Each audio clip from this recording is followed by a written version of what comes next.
इहसान Y साहब, आप senior सियासतदान हैं। पहलगाम में वाक़या हुआ, 28 लोग मारे गए, जिसको बुनियाद बना के इंडिया ने फिर पाकिस्तान के खिलाफ कार्रवाई की, हमला किया, जिसमें 32 के करीब वफात पाई जिन लोगों ने, और कोई 57 लोग ज़ख्मी हो गए। आप मजमूई तौर से क्या देखते हैं कि क्या नतीजा हुआ है इस लड़ाई का, इस कार्रवाई का? लोगों ने इसको जंग नहीं समझा हुआ था, है जी। वो इसे लाइटली ले रहे थे क्योंकि जंगी कैफियत नहीं थी। अच्छा। और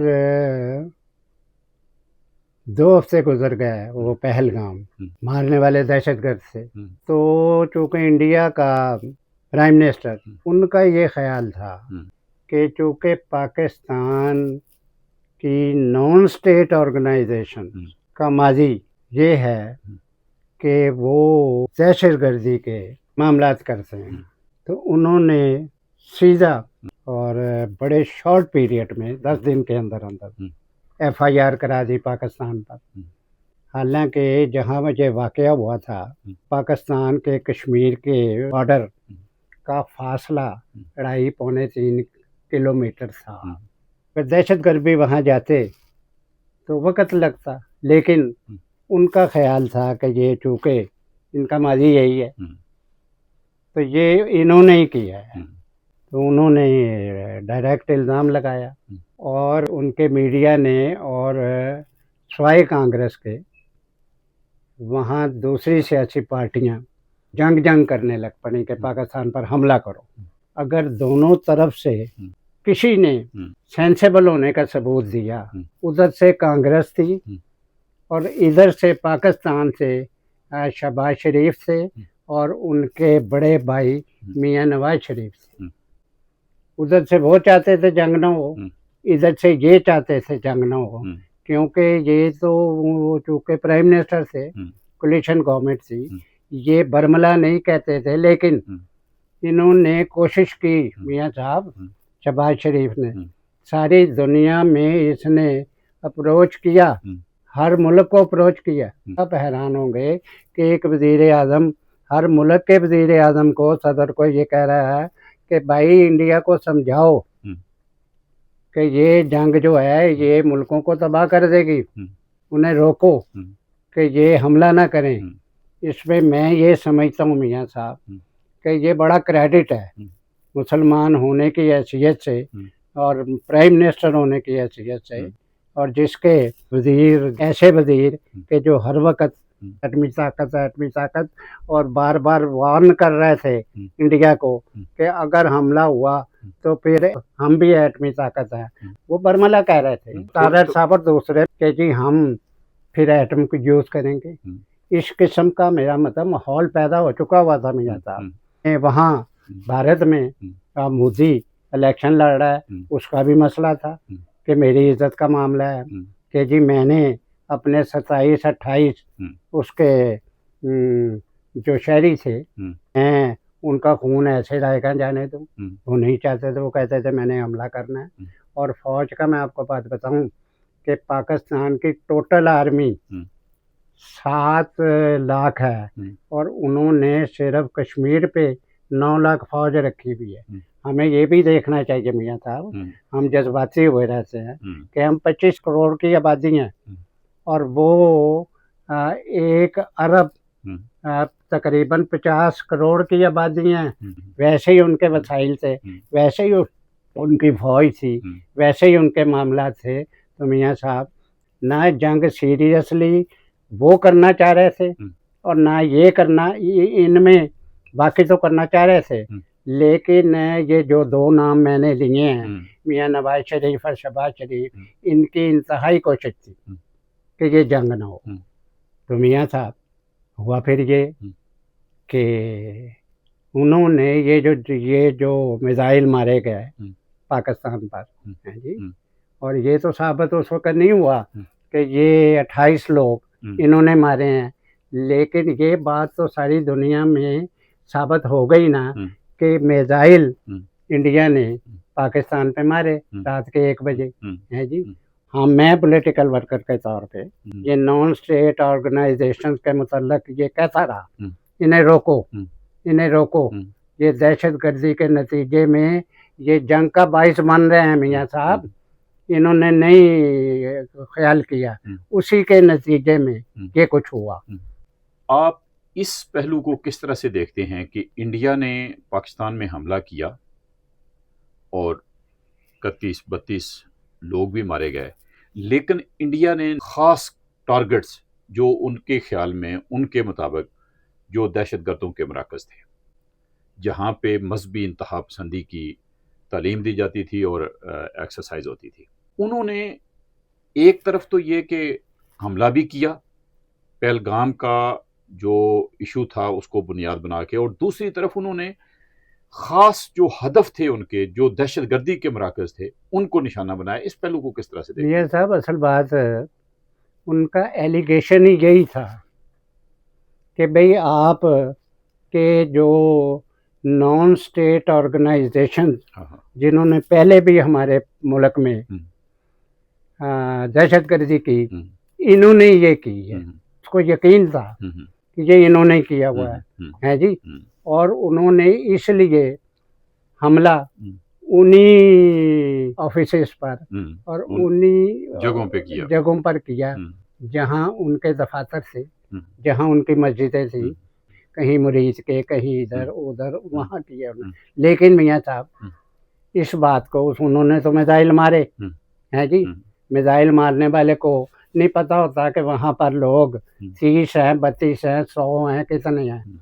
लेकिन इन्हें तो पता था पाकिस्तानियों को, क्योंकि इनका वजीर इत्तलात बार बार टीवी पे आके ये कहता था कि हमें पता है कि उन्होंने हमला करना है। इनका वजीर दफा बार बार टीवी पे आके कहता था जी हमें पता है कि उन्होंने हमला करना है। इन्हें तो 2 हफ्ते पहले पता लग गया हुआ था हमला करना है। इनकी ये नाकामी है, मैं समझता हूँ कि ये जिम्मेदार हैं। 31 लोग जो मरे हैं, इनको जब पता था और इन्हें पता था कि मिसाइल आने हैं, उसने हमला करना है, इन लोगों ने उन जगहों से लोगों को क्यों नहीं कहा कि भाई ये जगह खाली करो, अगर हमले होने हैं तो इसी ये 31 लोग जो मरे, सामान जख्मी हुए। मियाँ साहब देखें बात सुने कि यहाँ से लोगों को ये कह सकते जब पता ही हो, क्योंकि मैं जो कुछ हुआ है। नहीं, आप ये कहना चाहते हैं कि जिन मराकज़ पे इंडिया ने हमले किए हैं वहां से लोगों को हटा लिया जाता है, ये इन्हें पता था। इनको क्या ये भी पता था कि इन्होंने, इंडिया ने जो हमले करने हैं वो सिर्फ उन मराकज़ पे, खास जगहों पे करेंगे? वो तो इन्हें पता था, सुन लें, इन्हें पता था। जब इन्हें पता था, और मैं ये कह रहा हूँ कि इन्हें पता था, और इंडिया, पाकिस्तान, अमेरिका, इनकी राय इकट्ठी थी। इन्होंने मिल के जो कुछ हुआ है ये मिल के हुआ है। भारत, पाकिस्तान और अमेरिका और ऐसे बड़े 1-2 मुल्क कि भाई ये कर लो, ये जो कुछ हुआ है इनकी मर्जी की, ये मिली भगत थी, ये जंग नहीं थी। अच्छा। ये मिली भगत थी, ये एंटी अवाम इन्होंने काम करवाया है। ये जो मारे गए लोग हैं जी, ये इन्हें बचाया जा सकता था, उन्हें कहा जा सकता था कि भाई तय आपने कर लिया है, अमेरिका ने इजाज़त दे दी है भारत को कि आप इतने मिसाइल मार लें, हमें इजाज़त दे दी है, आप इतने जहाज गिरा लें। तो मेरा मतलब ये जंग एक मिली भगत थी, जिसमें गरीब 31 लोग जो मारे गए वो इनकी बेवकूफ़ी की वजह से मारे गए, और जो ज़ख्मी हुए इनकी बेवकूफ़ी की वजह से ज़ख्मी हुए, क्योंकि उन्होंने वही मिसाइल मारे जिन जगहों को वो समझते थे कि नॉन स्टेट ऑर्गेनाइजेशन की ये जगह हैं जी, दहशतगर्दों की जगह हैं, और उन्होंने कहीं और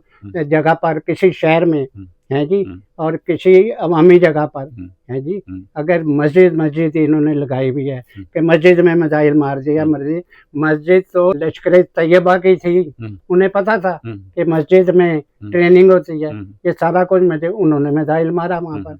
इसलिए मैं ये समझता हूँ अब भी अगर इस मुल्क को चलाना है, भाई साहब अगली बात बाद में करेंगे। आप मुझे कह रहे हैं कि ये जंग या जो भी कार्रवाई की इंडिया ने, ये इंडिया ने, पाकिस्तान ने और अमेरिका ने मिलकर मिली भगत से की, यही तय करके की, ताकि जंग लंबी जंग ना हो जाए। यहाँ तक उन्होंने तय किया कि इंडिया जो है वो दहशतगर्दी के जो मराकज़ हैं उनको निशाना बना ले और पाकिस्तान जो है वो इतने जहाज 5 उनको निशाना बना ले, यही गिरा ले। अच्छा, क्या इसका मतलब ये तयशुदा था? क्या इसका मतलब ये भी लिया जा सकता है कि पाकिस्तान की फौज, पाकिस्तान की एस्टेब्लिशमेंट, पाकिस्तान की हुकूमत जाती तौर पे इनको दहशतगर्द मानती थी, इनके खिलाफ खुद कार्रवाई नहीं करना चाहती थी और इनके खिलाफ कार्रवाई के लिए इंडिया को इजाजत दे दी, अमेरिका को इजाजत दी? इस बात पे आपका सवाल यहाँ तक मैं कहूँगा कि ये इन्हें 100% पता था कि ये दहशतगर्दी के मराकज हैं, लश्कर तैयबा और दीगर मसूद, ये लेना देना इन्हें पता था। अच्छा, ये उनके खिलाफ नई कार्रवाई करते रहे, अब शुरू की। अब उनका लश्कर तैयबा के जो सरबराह हैं अब इन्होंने अरेस्ट किया हुआ है। दूसरा जो है उसे अब शुरू की थी जब इंटरनेशनल प्रेशर बना कि जी ये आप लोगों के ये जो हैं ये दहशतगर्दी कर रहे हैं सारी दुनिया में, है जी। तो इसलिए मैं ये समझता हूँ मियाँ साहब कि ये तयशुदा इसलिए कह रहा हूँ कि मियाँ साहब ये अजीब जंग है कि मिसाइल मारे जाएं और उन्हीं जगहों पे मारे जाएं, हैं जी, जहाँ पर उनके ठिकाने हों और पाकिस्तान को भी पता हो कि जी ये इनके मिसाइल आने हैं। तो इसलिए ये अमेरिका चाहता था, America is a big power, वो चाहता था कि दोनों एटॉमिक ताकतें हैं और एक छोटी ताकत है, 25 करोड़ की आबादी है, एक 1.25 अरब की आबादी है, इसलिए इन्हें ये पूरा एशिया तबाह कर देंगे, जंग बचाओ। उन्होंने फिर इन्हें, है जी, अब भी आपने उसका प्रेसिडेंट अमेरिका का बयान नहीं पढ़ा, उसने कहा दोनों को मैं समझा रहा हूँ, बाद आ जाओ, अगर मेरी ज़रूरत है तो मैं बीच में पढ़ के आप लोगों के मामला तय कर देता हूँ। वो उन्होंने ये बात साबित की कि मैंने इन्हें कहा, इजाज़त दी हुई थी कि इतना का कर लो, है जी, जितनी जंग की इजाज़त अमेरिका ने बिग पावर्स ने दी थी उतना कि इन्होंने कर लिया। मैं ये समझता हूँ कि ये इन्होंने जो बार बार कहा हमें पता है, और इवन आपका जो एडवाइज़र है, मैं नाम नहीं लेता, उन्होंने कहा कि ये जहाँ जहाँ पड़े हैं मिसाइल, और हमें तो खबर थी, ये टीवी पे आया है, खबरों में, अखबार में आया है, टीवी पे आया है, उन्होंने कहा जी हमें तो खबर थी कि ये आने हैं, मिसाइल आने हैं, और लेकिन इस खबरों के बावजूद मियाँ साहब इन्होंने लोगों को नहीं बचाया। मुख्तसर तौर पे ये कह सकते हैं कि पाकिस्तान ने, पाकिस्तान की हुकूमत ने, पाकिस्तान की एस्टेब्लिशमेंट ने इंडिया और अमेरिका से मिलकर इन दहशतगर्दों को निशाना बनाया।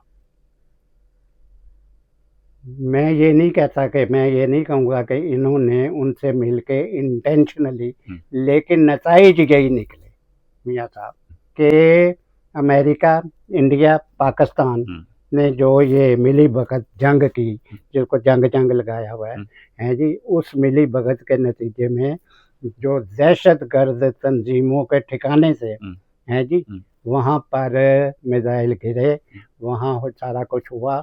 और मैं ये समझता हूँ कि ये पाकिस्तान अगर खुद नहीं करता था, लेकिन इस नतीजे में, हैं जी, उस दहशतगर्दों के ठिकानों पे वहाँ मिसाइल मारे थे। क्या ये नहीं हो सकता कि इंडिया ने अज खुद इखलाक का मुजाहरा किया हो कि शहरी आबादियों को निशाना नहीं बनाया और जिनको वो दहशतगर्द समझता था, दहशतगर्दी के मराकज समझता था, उनको निशाना बनाया? मैं कह चुका हूँ, फिर कह रहा हूँ कि उसका ख्याल था कि माजी में भी ये करते रहे हैं और ये तरजीज भी नहीं करते थे, फ़ख्र करते थे। और दिल्ली में ये इन्होंने जब किया कि जी हम तो किले पे झंडा लगाएंगे, मतलब यहाँ तक होता था ना मियाँ साहब। हाँ जी, हाँ जी। तो उनका यकीन था कि ये इन्होंने किया, उनको ये पता था, वो भी इतना बड़ा मुल्क है मियाँ साहब, दुनिया में सबसे बड़ी जमहूरियत है, उन्हें नहीं पता कि कहाँ से क्या होता है, एक एक बात का उन्हें पता होता है। कि यहाँ पर हमारे जैसे एक वजीर, वो कहते हैं जी हमें इंटेलिजेंस ने बताया कि हमला होना है, मियाँ साहब, वो और इनका इंटेलिजेंस में और अखराजात में क्या मुकाबला। इसलिए मैं ये समझता हूँ अब भी हमें तमाम ये स्टेशन दहशतगर्दी के जो मैं नहीं कहता इन्होंने बनाए, इनसे साबका हुकूमतों ने बना लिए होंगे, लेकिन बनाए जिनमें हुकूमत की भी शमूलियत थी, एस्टेब्लिशमेंट की भी शमूलियत थी। इन लोगों ने उन्हें उनसे काम लिया है जी, और फिर भारत ने फिर अपने लोगों से काम लिया कि बलूचिस्तान में और इधर उधर, जो कि मैं ये समझता हूँ कि जब ये बंद कर देंगे ये काम है जी, तो मुझे यकीन है कि भारत भी बंद कर देगा, क्योंकि भारत एक दुनिया की बहुत बड़ी ताकत बन गई है। उसे क्या ज़रूरत है कि ये कारोबार करे? मियाँ साहब, ये कारोबार है। अगर आपका मौक़िफ़ तस्लीम कर लिया जाए, जो कि काबिल फ़हम है काफ़ी हद तक, तो क्या इसका नतीजा ये नहीं निकल सकता कि अब पाकिस्तान के अंदर पाकिस्तान की हुकूमत, एस्टेब्लिशमेंट और ये जो दहशतगर्दी की तंजीमें हैं, जो दहशतगर्दाना कार्रवाइयाँ करती रही हैं, इनके दरमियान आपस में इख्तलाफात पैदा हो जाएं और मुल्क के अंदर एक नई वार जो है वो शुरू हो जाए? मियाँ साहब, उनमें ताकत नहीं है। मैं आपको बात बताऊँ, जो दहशतगर्द आप खुद बनाएं, उसमें इतनी ताकत नहीं होती कि वो हुकूमत वक़्त के साथ लड़ना शुरू कर जी, या एस्टेब्लिशमेंट जिसने खुद बनाए हैं वो उनके खिलाफ खड़े हो जाए। ये पॉसिबल नहीं है कि इनके दरमियान आपस में को मामला शुरू हो जाए। एक ही तरीका है कि अब एस्टेब्लिशमेंट, हुकूमत, और जो कि मैं समझता हूँ कि शहबाज शरीफ का बड़ा पॉजिटिव रवैया था इस जंग के मामले में, अगर इनका पॉजिटिव रवैया ना होता दोनों भाइयों का, तो शायद जंग हो जाती।